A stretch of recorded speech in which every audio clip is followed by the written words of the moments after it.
Nang pumunta nga kami dito mga mare, abay napagtanto ko nga na napakalawak talaga ng Pilipinas. Bawat lugar nga dito ay talagang iba't iba nga ang kultura. Isa nga to sa magandang nga napuntahan nga namin dito yung Mines View. At pagkatapos nga namin dito, dumiretso na nga kami papunta nga ng Atok. Medyo delikado nga daw dito mga mare yung daan, pero talagang sulit dahil napakaganda nga mga mare ng tanawin. At etot naminto muna nga kami dito mga mare para tingnan nga to. Dahil anong oras na nga rin at wala pa nga kaming tanghalian, kaya dito na nga rin kami kumain. Isa nga sa mga natutunan ko pag pupunta nga tayo ng Baguio, kailangan ay talagang handa ka nga sa lahat ng bagay. Kaya mga mare, sa susunod ay alam na namin yung gagawin. Ito nga mga mare, ang ganda nga pagkakabiyak nga ng bato. Sino nga nakapunta na nga dito mga mare sa Atok? Nakakamangha nga kasi dito, kahit bundok, ang dami nga mga tao, ang dami nga nakatira. Ultimo nga sobrang taas ay meron pa nga rin mga bahay. Pagkadating nga namin mga mare, tingnan nyo naman, sobrang lamig nga dito. Tuwang-tuwa nga kami. Syempre alam naman natin sa Bulacan sobrang init, pero dito mga mare, tingnan nyo nga si Sophie, kitang-kita naman nilalamig nga siya. Tuwang-tuwa nga kami dyan mga mare kay Sophia. Paano ba naman, sabi na sa Thailand na nga daw kami. Sabi ko, sabihin mo nasa Korea tayo kasi malimig nga mga mare, dito na nga pala kami nagstay. Pagkababa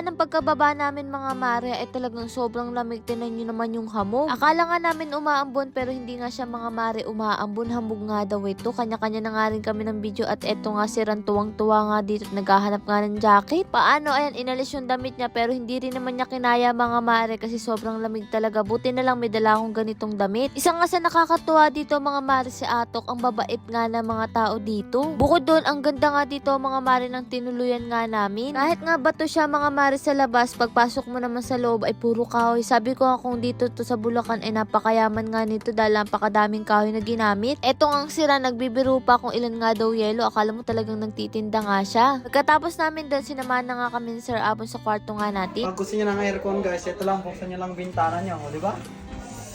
Lamig!